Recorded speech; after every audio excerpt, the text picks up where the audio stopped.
Ladies, greetings. This is Marty from the Black Father Support Group, and I needed to come at you because of this Beyonce thing. The today that I'm recording this is Friday evening, and so the Super Bowl was on Monday morning over here in the UK. Obviously, Sunday evening in the US, and immediately afterwards, there were videos after videos just popping up. Like literally, you could refresh YouTube and there'd be another Beyonce video, someone else having to say what they think about it. And so I wasn't actually going to say anything about it because I was like, there's so many of them, what's the point? But you know, the longer I leave it, the more videos just keep coming. So let me put in my 2 pence piece. Overall, I liked the video, and I liked the imagery that was put into the Super Bowl. I think that it was really good to see Beyonce use that platform to be able to, first of all, you know, create a buzz around the fact that the Black Panthers have been around for 50 years. It's great that Beyonce was able to use that platform to shout out, as it were, Malcolm X. What was fascinating to me though was that it wasn't in her words. Like when you listen to the words in the song, you know, they've got absolutely nothing to do with those visuals. They're completely incongruent. And I think that's a smart move. I didn't want to do a video too soon because I didn't want to just react. I wanted to think about it, you know what I mean? And I know if I had done this video as soon as I saw it, it'd have been a much more damning video. I would have been talking about, you know, that, you know, she's showing one thing but saying something completely different, and so that's you know, there's no integrity in that, and so you can't trust her, blah blah blah. I'd have been going down that road. But you know, there was a thought that I had recently, and it was from a video I did with a young sister a few months ago about, and I had asked her a question. I said to her, when you look at how Black fathers have been doing their job as dads, do you think that we've done a good job as a whole? Do you agree with the general sentiment out there that we've flopped? What's your viewpoint? And this is what she said.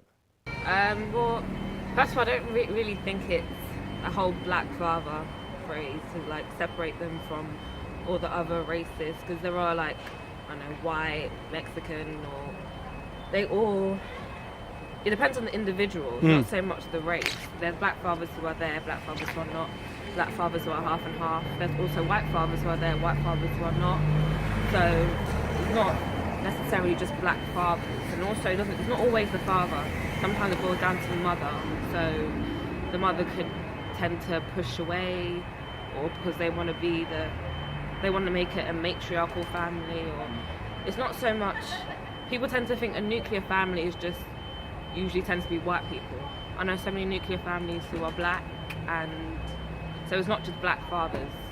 So you can see that what I was faced with was that maybe this conversation that I'm always having around African fathers, Black fathers, is a conversation that either puts young Black people off the conversation, because as far as they're concerned, there's no difference anymore. There's just dads. And if we're saying, if we're saying, okay, you know, we're having a conversation about Black fatherhood in particular, but the people we're trying to reach don't even realize there is a difference, then you're going to have a disconnect. People aren't going to be able to meet up. And I think that's what Beyonce was about. I think the words that she spoke about the hot sauce in her bag, and I'm going to take you to Red Lobster because you did me so good, and all that other stuff, was a way for people to actually go, okay, I'm digging the song. But in digging the song, it allows you to watch the video and see the images of what was going on in New Orleans and what's been going on with, you know, the Black Lives Matter movement and all the other bits and pieces that we've been seeing happening around, you know, the Americas and around how race has become so divisive over there in recent years. Let me switch that. How race has become more divisive, because it's been divisive for the last, 500 years? I'm just saying that it's become a lot more prevalent. So I'd have to say kudos to Beyonce. I think it was a smart move. It's definitely going to help me to think about how I frame what I have to say. Because what I'm starting to see is that if you really want to get to people to hear what you have to say, then, you know, you can't really go in there straight at them, because they're not going to be listening. They may try and duck out the way, and they'll miss the conversation altogether. There's a shop in Brixton called Back to Black Empire. It's on Brixton Station Road, and what the shop has is just lots of different images, positive African images. And there was a sister who came in there. Her daughter had been dealing with bullying at school, and now she wanted to remove her dreadlocks that she had because of that, because she wanted to fit in. And so the mum was like, okay, I need to get some positive images of black women in the house. So images have a very good way of being able to seep past your conscious way of thinking and go straight into your subconscious. Because if I say to you as a young person, you are black, you are proud, you are strong, you're amazing, you know, you're a child of God, you're a child of the universe, you're made from stardust, all the other edifying comments I could think of, right? You're loved, you're special, whatever. That hits a conscious wall that has been built up through years of systematic white supremacist training through schools and education, and that bounces straight off it. You talk about, you know, you talk about anything positive from an African perspective, and it immediately sounds negative. If I tell some of my friends, yeah, come to this thing, they'll say, is it one of your black things you're telling me to come to? Because they see it as a negative.